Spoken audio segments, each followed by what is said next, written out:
Greetings and salmonane, everyone from across the world. My name is Dingane Xaba, and I am a journalist with Unicorn Riot, currently living here in Durban, KwaZulu-Natal, South Africa, um, covering the coronavirus, COVID-19 pandemic and how that's affecting things here. The purpose of this stream is basically for me to express some of what has happened, some of what has been going on in this crisis as it relates to South Africa, starting from when the first case was discovered back in early March, all the way up until now to the current moment, and maybe even give some reflections on or some predictions rather on what we could possibly look forward to in the future. So towards that end, I'm just going to spend 15 to 20 minutes just sort of explaining, catching up people on where we are today, and then the other half of this section will also be a moment for the audience to ask questions that they might have, because I'm sure just as we in the media have a lot of questions about what's happening, I'm sure y'all have very many questions as well. So that's sort of the framework that we're going to frame this, that I'm going to basically frame this discussion around, right? The past, the present, and the future of what we might see, moving forward with regards to this virus. So before I go into that, though, I guess I should explain a little bit about myself. So as you can tell from my name, I have South African origins. I'm a dual American and South African citizen, my father being South African and my mother coming from America, being born in America. And I too was born in America. As a result, that's why I talk the way that I do with an American accent. And I came back to South Africa to just see, the place of my father's birth for the first time back in 2008. I came there to visit, and then I came back here to live actually for the first time probably back in 2015 to help sort of caretake for my father, who had been diagnosed with Parkinson's disease. So I've been back and forth between the U.S. and South Africa for since 2015 essentially, and just last year my father finally passed away. So as a result, I decided to stay here, not go back to America, and discover some of the lost my own identity as a South African, and kind of rediscover my ancestral homeland that I had never known, as well as exploit the opportunity to be able to cover this beautiful and wonderful continent. Very very few people have that type of opportunity, so I decided to take full advantage of that, and as a result, now I'm here. My career in Unicorn Riot, I've been a part of the collective probably since its founding in 2015. I've done live streaming, I've written articles, I've done a bunch of different content related to that organization. I started off with the Minneapolis Collective, where I lived for many years, and then just recently, in 2018, or rather 2019, last year, I moved back here once again. So that's sort of my story as to my journalist career, as well as why I'm here in South Africa.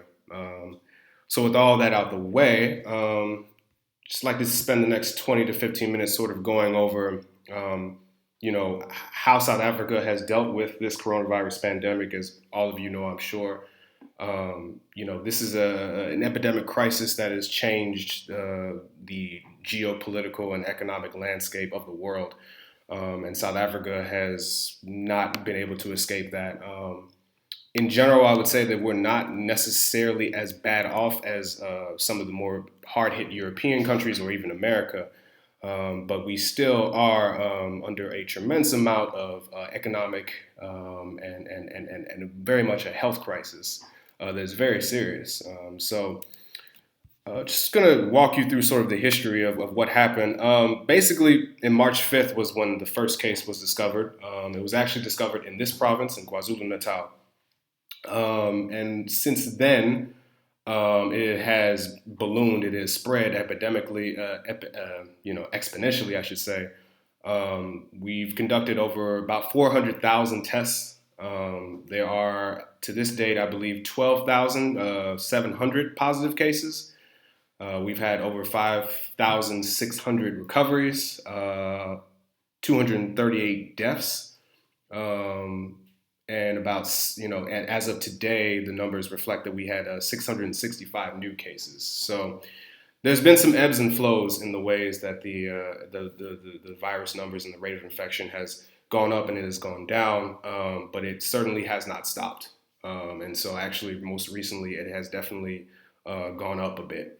But that was on March 5th. And then we go from March 15th, that's when the state of disaster was declared. President Cyril Ramaphosa, who is the president of South Africa, announced a state of disaster, which basically entailed a new set of guidelines for the South African populace, including but not limited to strict international travel measures. All schools were basically closed. Essentially, all gatherings over 100 people were banned. At that point, restaurants and bars were still being allowed to exist, but only up to 50 people were allowed into the restaurants and bars. And of course, you had a lot of scenes of mass panic buying, which was not just something that happened in South Africa, it happened throughout the world. People all over the world lining up in huge queues to buy all the essentials, toilet paper, food, canned goods, you name it.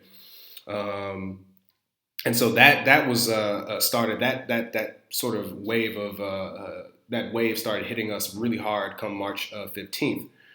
And then on March 17th is when something called the National Command Council, or the National Command Corona Council, was created. And this basically includes the majority of government ministers, but not all of them. Membership is still not very clear.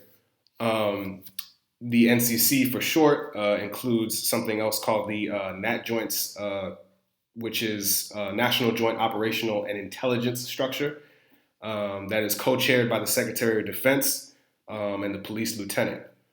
It also consists of all directors generals of the various different government departments, and the NAT Joints' job is to coordinate the security operations of the country during the pandemic.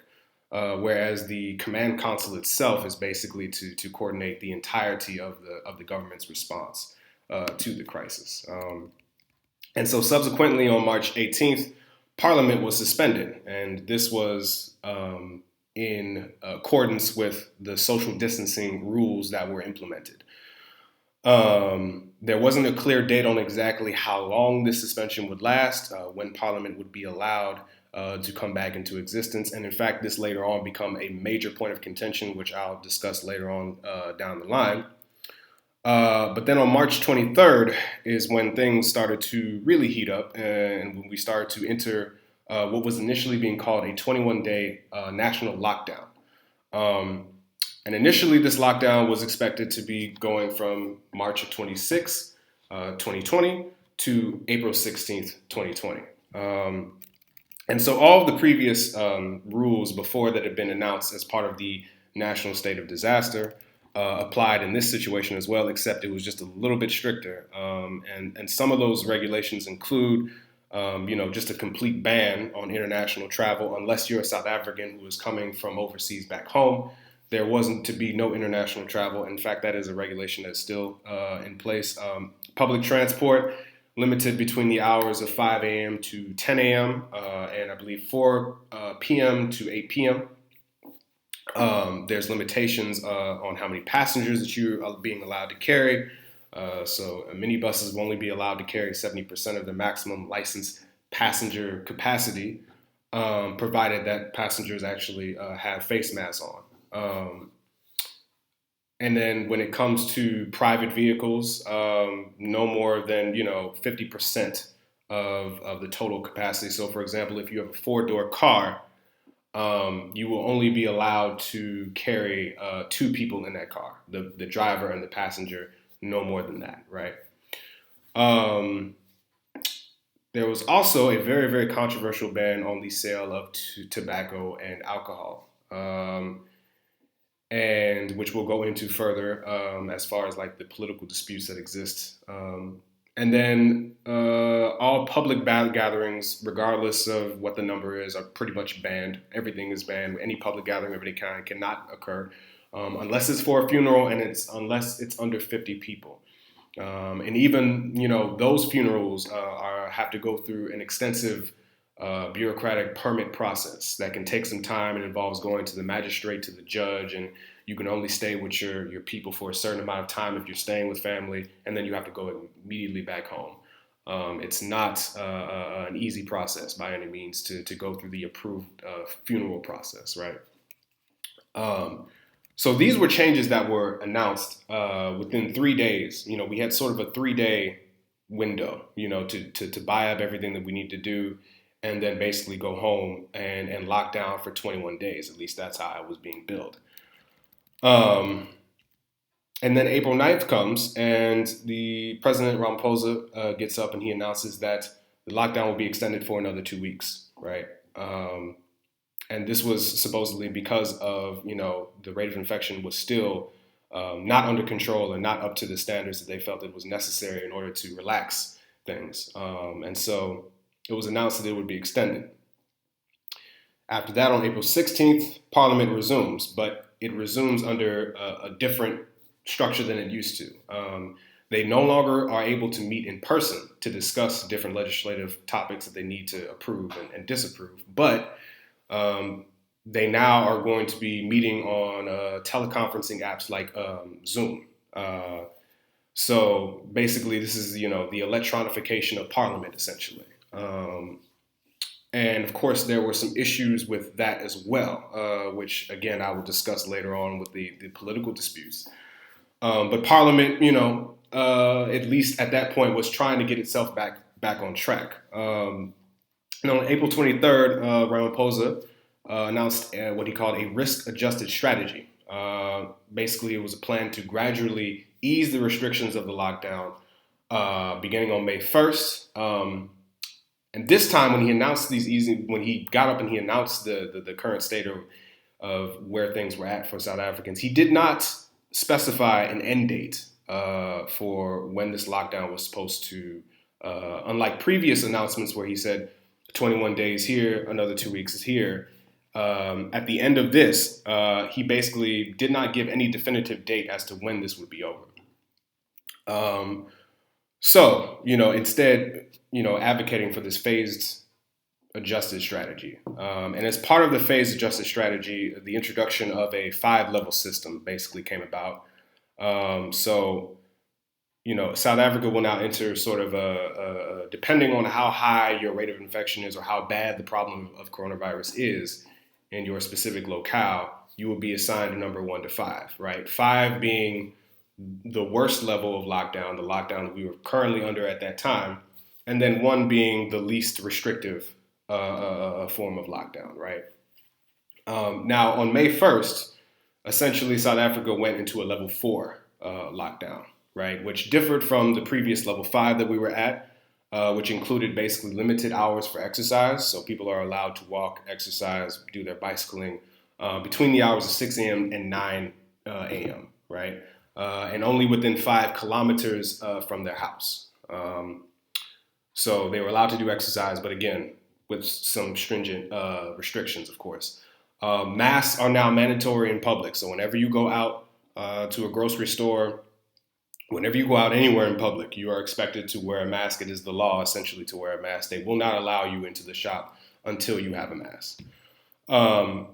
And then there's a curfew that was also introduced from 8 p.m. to 5 a.m., essentially, except for essential workers, people who are considered essential workers. So obviously like policemen, firemen, but also members of the media, electricians, those types of people who are considered essential for the daily function or the basic function of the nation, were given that essential worker status. But even if you are an essential worker, for example, a journalist such as myself, you will need a permit that shows that you have permission both from your job, license, you have to have permission from your job that says, yes, I'm a journalist working with these people. And you need to show that to the police officers or to, the security officers along with a copy of your ID. in order to travel, right? And they are very serious about these permits. People, including myself, have been harassed for not having permits, right? So the only people that don't need to have permits is the medical or security apparatus, people who are attending the medical or security emergencies. Everyone else, even if you are an essential, considered classified as an essential worker, you need to have a permit that shows that you are. Certain essential items were allowed to be sold, especially like electronics, certain machinery, certain parts that are necessary to maintain, infrastructure were now being allowed to be sold. So that was sort of a restriction that was eased. And then initially, the president also announced that alcohol will remain banned, but that tobacco would return to the shelves. And then later on, that was contradicted in a statement by actually one of the people from his own coronavirus command council a week later. So that kind of goes into some of the political disputes that's been going on that I'll talk about later. But as of March 13th, which was 2 days ago, the president's latest address, he announced a plan to move to lockdown level 3 starting at the end of May. Again, no details yet on exactly when or how level 3 restrictions are supposed to be eased, but that was the general announcement of that speech. And so, yeah, it's expected to cover, it's expected to cover the easing of restrictions related to e-commerce, exercise, and other businesses. It's also expected that this will cover, level 3 will also mean the sale of alcohol and cigarettes will be allowed again, right? But as I'm about to sort of explain, it's not exact. All of these things are not exactly that clear because there are things that the government will say, and then the next day, those things will be contradicted, either in speeches or in reality and action. And so it's very, very difficult to say with any certainty what exactly is going to happen from these announcements. But these are sort of the things that we have been led to expect, right? This is the information that has been provided by the government on their website. This is what lockdown level 3 means. So that, in a nutshell, is basically where we are. We are now slowly but surely moving to less stringent restrictive measures in order to free up the economy so that we can produce the goods and the needs that we need to be able to take care of people's basic needs, but also doing so in a way that does not increase the risk, the health risk to the general population, right? And you see the government is trying to walk this, as governments all over the world are trying to walk this very, very fine line between those two things. And of course, as a result, there are a multitude of different political disputes that have arisen. When it comes to South African politics, the African National Congress is the ruling national party. It has been the ruling party since 1994, when the racist apartheid system was overthrown, and Nelson Mandela became the first black president of South Africa. The ANC is Nelson Mandela's party, so just for those who may not be aware. However, not everyone is pleased with this arrangement. There are a number of oppositional political groups that have formed, including an oppositional party that split off from the ANC itself, an oppositional party actually known as the EFF, which was founded by a man named Julius Malema. They have been upset with the way that the government has handled this lockdown situation, in particular with the suspension of Parliament, because they feel that without Parliament, there isn't really an official governmental body that's able to keep the executive, i.e. President Ramaphosa and his cabinet, in check. And so the EFF has made it clear that they are not happy with this arrangement, that they want Parliament to be reconvened in person with physical distancing in place, obviously, but they want it to be reconvened immediately, saying that, the electronic meetings have not been adequate. There has been documented cases of hacking into these meetings where, supposedly right-wing hackers have gone to show pornographic images and shouted racial slurs at some of the MPs present at these meetings. and other just sort of time constraining, technical issues that can happen when you're using these types of things. So the EFF has made their displeasure quite, known that they are not pleased with the way the government is handling things. The Democratic Alliance, which is I guess you could say center-right, but also displays somewhat of a center-left position as well. They are not pleased at all with the way the government is handling the situation, going as far as to file a lawsuit in the High Court, South Africa's High Court, which is essentially the Supreme Court of South Africa. It's the equivalent of the United States Supreme Court, challenging the legitimacy of the declaration of disaster and saying that the declaration, while it is enshrined in the Constitution, is not relevant in this case, and that it is actually being abused in order to forward authoritarian political agendas coming from the ANC. So that's the DA's perspective on the issue. And the Freedom Front, which is more of a right-wing party, feels very similar. And they're actually the ones that have filed the official case in court against the government. So you have those lawsuits going on. You have that opposition on the outside happening. The reaction from the people has been very mixed. In general, I would say that, South Africans most of them see the need for a lockdown, the need in order to protect the general health and the general well-being of all of the citizens of South Africa. I think most people would agree on that. Where people tend to disagree on is what is the way forward? How are we going to get out of this crisis? How are we going to get out of this disaster? And that is where you have this very big, huge divergence of opinion that kind of separates and divides a lot of people currently. And it's not very much, I would say, aided by sort of the government contradictions that have happened, right? So as I was saying before, with regards to the tobacco ban, it was announced in Ramaphosa's speech when we were lowering from level 5 to level 4 that cigarettes would once again return to the open market. However, a week later, Minister of Cooperative Governance and Judicial Affairs, Nkosazana Dlamini Zuma, came forward and said in a speech that actually, no, that's not going to happen. And the reason for it was because cigarettes is detrimental to people's health, specifically with regards to this disease. It attacks your respiratory system. This is a disease that attacks the respiratory system, on top of which the possibility of sharing the germs because of the way that people smoke cigarettes sometimes. They call it Zola cigarettes.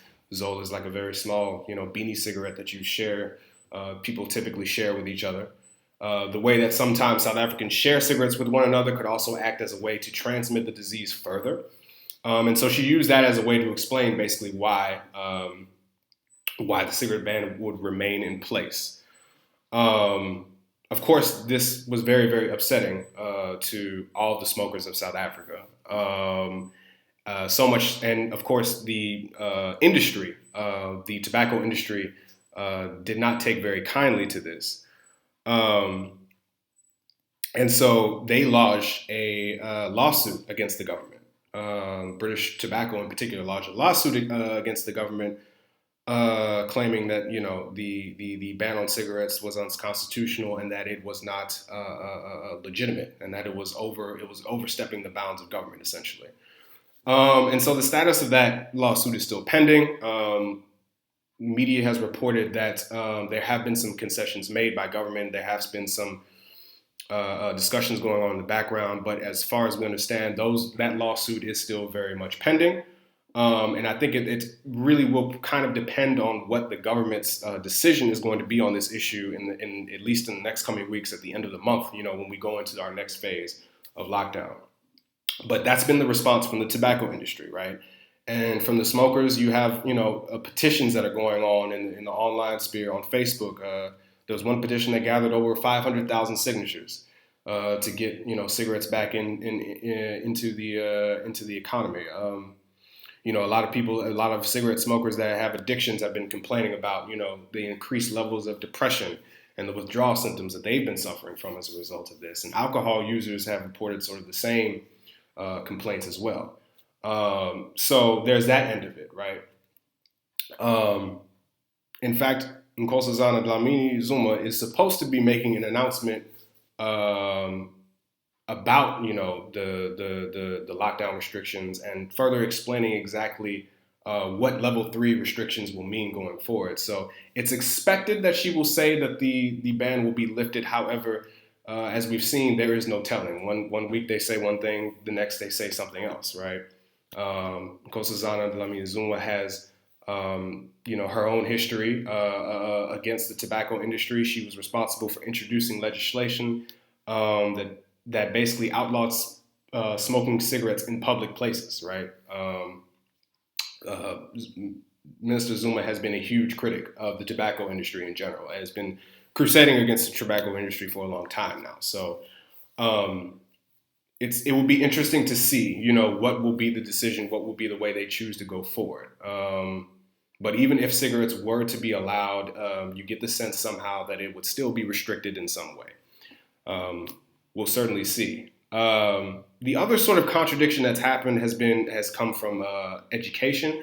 Initially, it was announced that all schools would be returning back to their classes under level 4 lockdown. However, the unions, in particular the teachers' unions, have lodged significant opposition and complaints to that, which has forced the Ministry of Education to back off a little bit and to postpone schools coming back.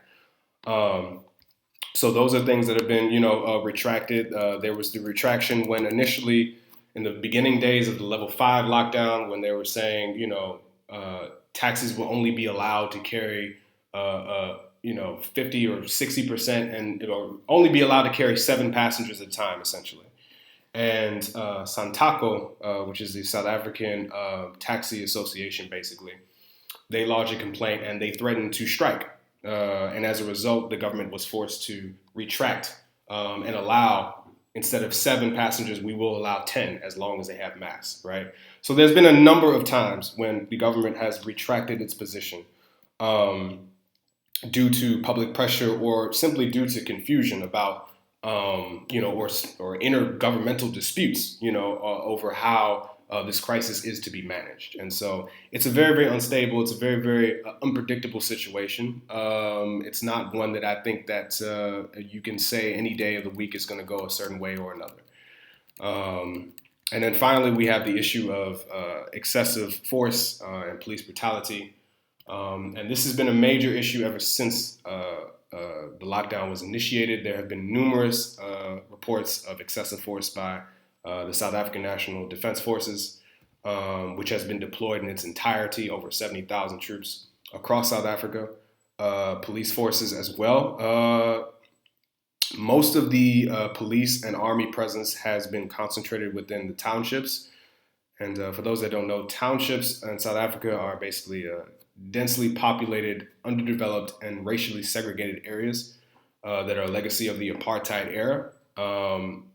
Even after apartheid ended in '94, however, they still exist and are growing, and they still include large numbers of poor and disenfranchised, mostly Black people, but also a tremendous amount of migrants, people coming from other places of Africa, et cetera, et cetera. So it's been reported that at least 5 people have been killed as a result of police and military violence. There have been at least 152 incidences and complaints of assault by police officers. And actually just today, a man killed in Alexandria named Collins Kosa.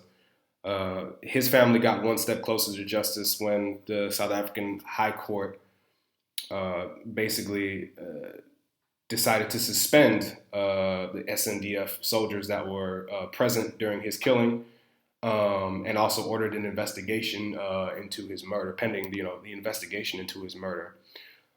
So if there's any positive news, it would seem that there is some sort of movement within the legal channels, which should provide some kind of precedent to all the other families that have been affected by this violence. However, like I said, it's a suspension. The investigation is pending. We'll see what happens, if anything happens from the investigation. Those are just the reported cases. I have personally heard of numerous unreported cases of police brutality, and it's quite a common thing that I would say that happened a lot even before the lockdown was initiated.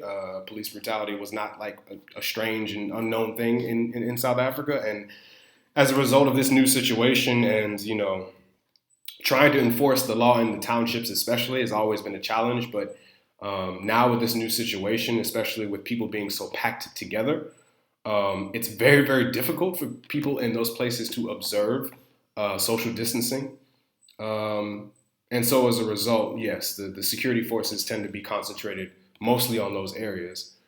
And that's where we have seen the most cases of excessive force and police brutality. So that, in a nutshell, is the wrap up. I guess the only other topic to explore, obviously, would be the effect on the healthcare system. South African healthcare officials have been fearing. They've been fearing a massive wave, a massive and uncontrollable wave of coronavirus infections, to such an extent that there have been reports of some hospital beds being empty in anticipation for this huge surge of coronavirus victims, which so far has not come or hasn't come at the rate that they expected it would.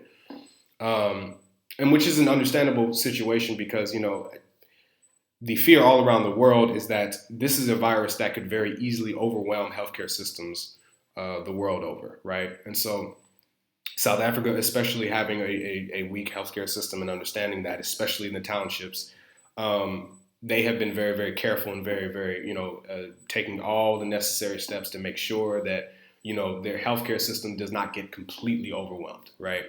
To such a degree that, some people are even being kicked out of hospital beds, right? In fact, that was one of the justifications behind the alcohol ban, is that by banning alcohol, we can reduce the number of patients that we see coming to these hospitals as a result of alcohol. And that's going to free up a lot of bed space for the incoming coronavirus patients, right? But like I said, so far it hasn't been quite at the level that I would say the health officials have expected it to be. It's not to say that it won't be coming, but this is the current situation. And even though South Africa has been, compared to other countries, has been relatively low on the rate of infection and the number of confirmed cases, coronavirus is still around. It is still growing. Our rate of infection at the current moment has not slowed down. And so it is something that I think that people are starting to begin to understand is going to be affecting us for a very, very long time to come, for the foreseeable future. So from a healthcare standpoint, the healthcare system is still okay. It has not been completely overwhelmed, but I think government officials understand very well that the risk here is that it can be. And if that happens, then perhaps all hell breaks loose at that point. All right. So that's sort of a basic, explanation, I guess, of the situation in South Africa. And if you're just tuning in, I'd just like to say once again, my name is Dingane Xaba. I am a journalist currently living here in Durban, South Africa. And right now I am talking about the situation in South Africa in regards to the coronavirus and the COVID-19 pandemic.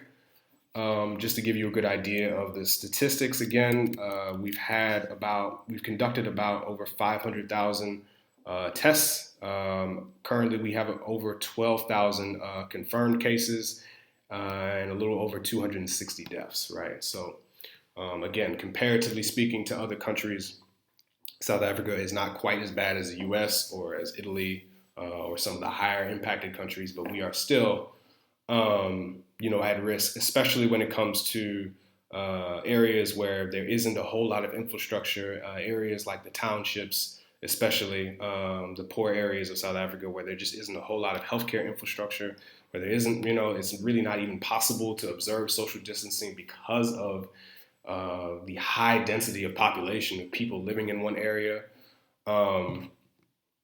et cetera, right? So that's, I think, the special concern when it comes to South Africa. But so far, I think there is sort of a sense that we are not as bad as we could be, and I think in general, people are just trying to keep it from getting to that level. But in the process of doing that, we've seen a lot of suffering. We've seen a lot of suffering on an economic level, a lot of suffering on a emotional level, on physical withdrawal level when it comes to tobacco and alcohol. So um, a lot of negative effects in that sense. But in general, most South Africans are staying within the boundaries of the law and understanding that this is a crisis that we need to take very seriously. For example, the government says we need to put our children back in school, but unions don't agree with that. Parents don't really agree with that. You know what I mean? Or at least there's significant opposition to that. We want to know that our children are safe first and foremost before we put them in these schools, right? That seems to be the number one primary concern for most South Africans, and understandable why it would be.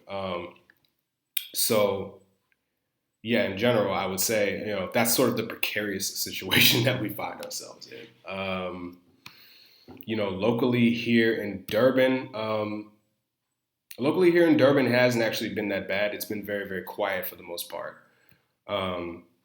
If you go to the areas like the townships, it's a completely different story, right? But it's not to say that there is an air of serious uncertainty, and still an air of thousands of people have lost their jobs. I mean, this is a country where the unemployment rate was sitting somewhere around 30%. We're probably, at worst, we could end up losing another further 25% of jobs. So we're talking about an unemployment rate of almost 50, maybe even over 50%, depending on how long this economic recession that we currently are in lasts. It's important to note also that President Ramaphosa actually did announce a 500 billion rand stimulus package to help small businesses and people, unemployed people, suffering from the detrimental economic effects of the crisis. But of course, there are people that are saying that a lot of, some of that is still not enough to take care of the basic necessities. There have been numerous allegations of government officials taking food parcels that are meant to be distributed for free in the community and selling those food distribution. There's been allegations of different factions within the ANC fighting over food parcels and fighting over the distribution and the control of food parcels. So, yes, there has been a considerable, you can see that the government is definitely doing its best to free up resources as much as possible and get them to the places that they need to go. But even when they do, there has been numerous problems in distribution. And again, is it really actually enough? Most people that I've talked to personally would say, no, it's not enough. We need more. We are finding it very, very difficult to feed ourselves. The issue when it comes to rent, that is sort of a good thing that has happened, is that all evictions have been suspended. Of course, this is going to mean that, in most cases, the landlord is the one who's going to take the financial hit.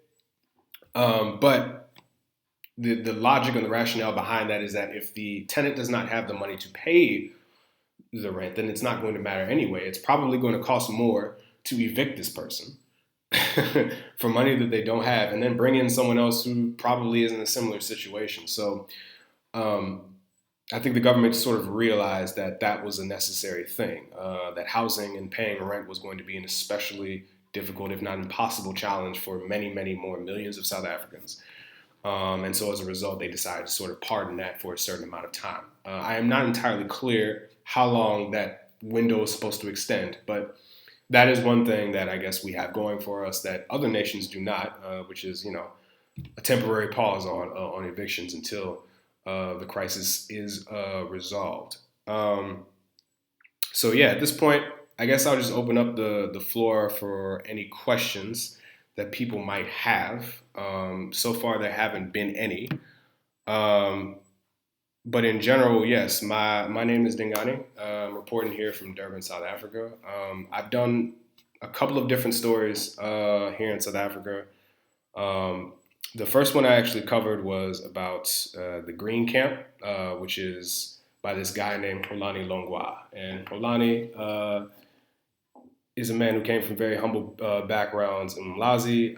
He started a community center in urban Durban metropolitan, where I live, that focuses on artwork, that focuses on agriculture, taking abandoned spaces, basically urban spaces, and turning them and greening them and turning them into gardening projects and spaces for the community to learn and to heal, essentially. And so it's a nonprofit organization that's been around for, I would say, the past 5 years. And I decided to do a story about that. I want to say last year. Yeah, at the end of last year. So that was my first story. And then my second story was actually, once again, about this coronavirus business that we're currently talking about. And that was more towards the beginning of the lockdown situation. So somewhere around the late March, early April, we were just going into it, right? And it's very interesting to think about how much things have changed in that time. I mean, in the beginning, it was very, very small things. Like we could still gather, we could still do these basic things, but it was just sort of like with an air of a lot of caution. But nowadays, almost within a month, we've seen a tremendous increase in restrictions, many restrictions that even some of these government officials don't even understand.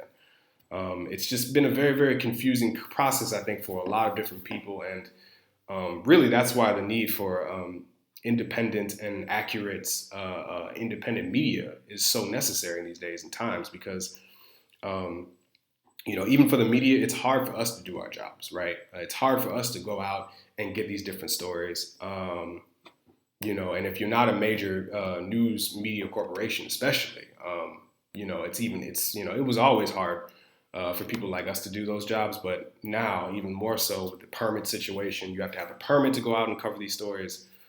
It's much more difficult even. So, especially at times like this, is why it's necessary to have independent media, and is why we encourage you all to please give whatever you can. We understand that people are suffering immensely economically from this crisis, but if you care about this type of content, especially this type of international content and growing it to other places of the world, giving what you can will definitely help us towards being able to make the best quality content that we can possibly give. So thank you to all the people who have donated. And, as long as we're around, we're going to continue doing our jobs. I do have one question here. The first question is, has the Postal Service taken a hit? Do you know anything about Pretoria? Asked Lady Hijabi on Periscope. So basically, the Postal Service has been reduced to about 50%. They're still operating, but they only operate domestically. You're not going to really be able to get anything internationally. At least that has been the story so far. We'll see what happens when level 3 restrictions come into place. That might change. Who knows? But it seems unlikely at this point. International shipping and all that through the South African Postal Service for sure, not going to happen. Domestically, as long as it's deemed essential, then you should be able to get something through. Again, we'll see. Level 3 restrictions might actually have a different classification, but unfortunately, we're not really going to be able to see that until the end of this month. So that's kind of what it is.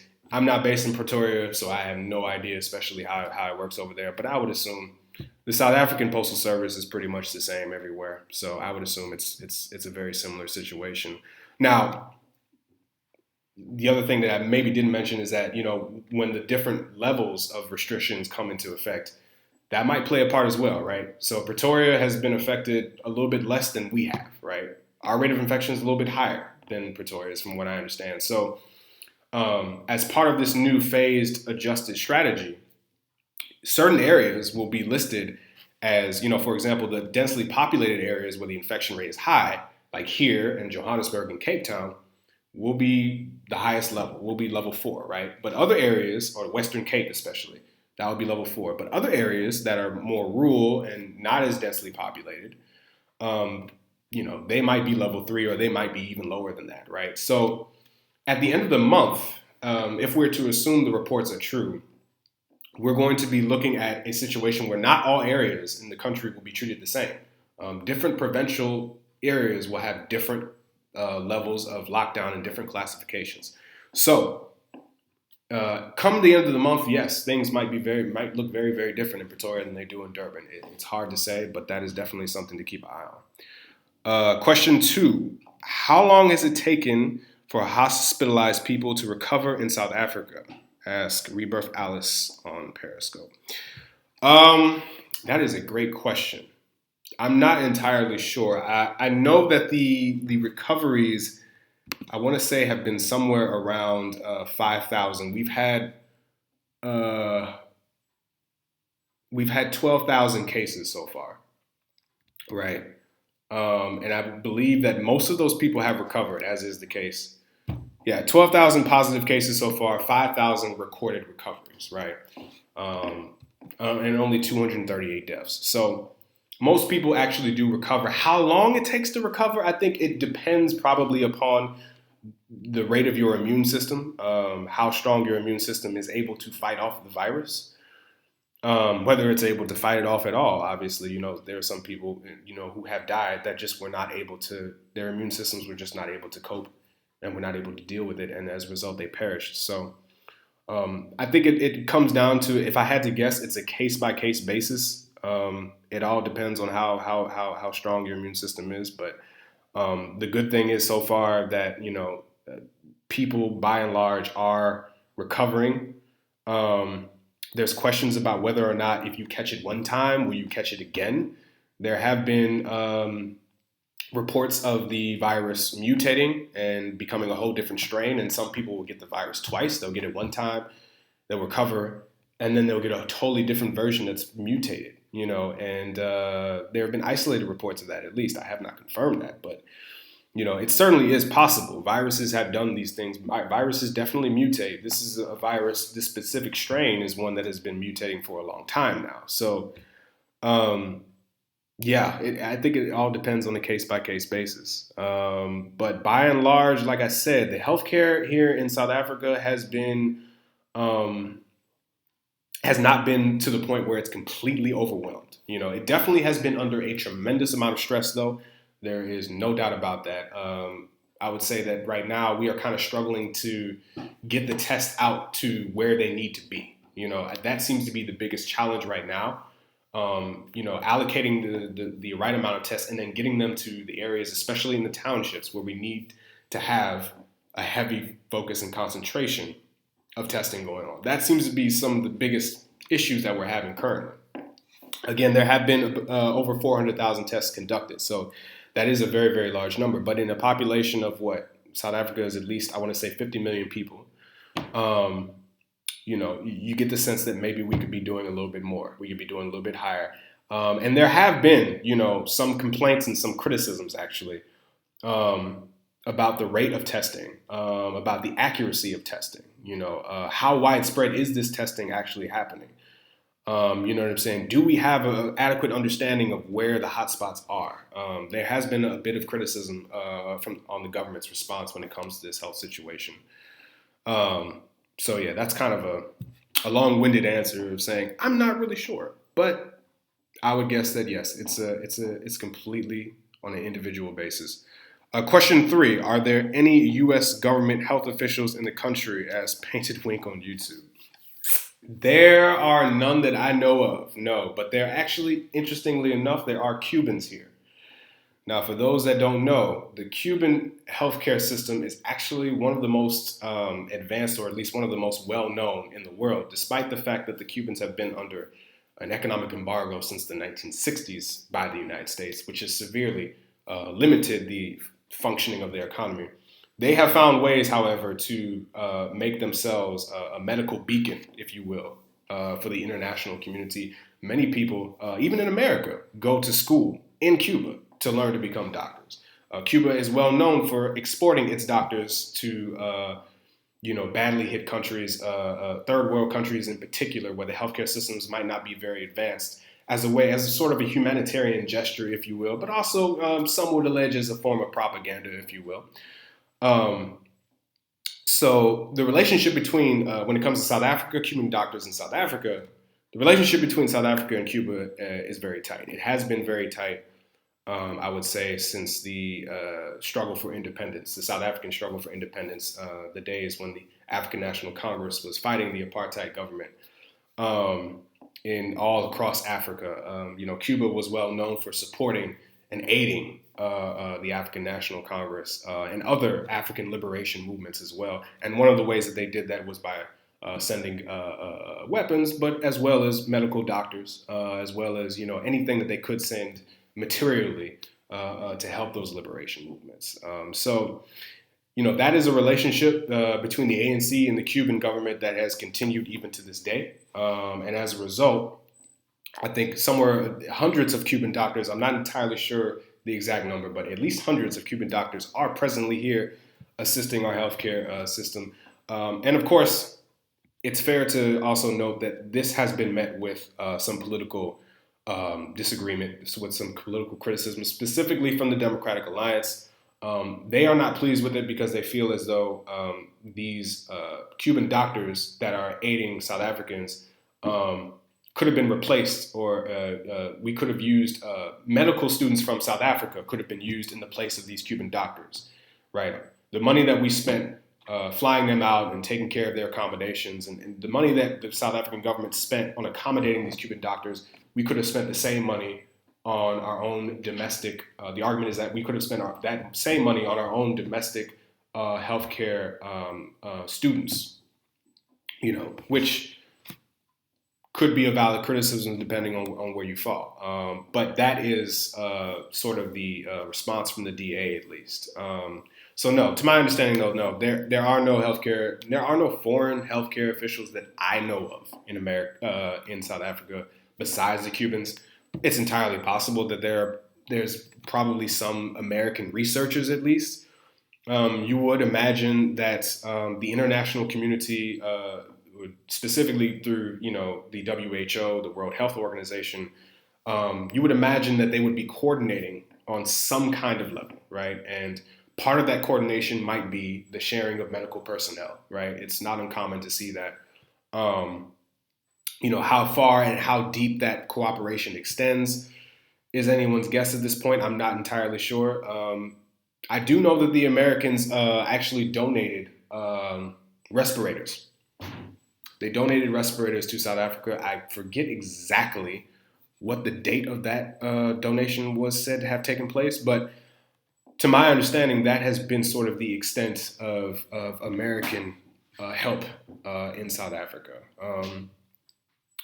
Which is understandable because America being in the position that it's in, I can't imagine that they would have too much of their own to donate right now. It seems like everyone is kind of trying to cope with their own disaster. But South Africa has benefited from, international help for sure. I believe even the Chinese have made funds available, have donated money to our healthcare system as well, right? So, South Africa, I would say in general, is a place that has very good international relations with most of the countries in the world. There's not really any countries that I can think of that we have antagonistic relationships.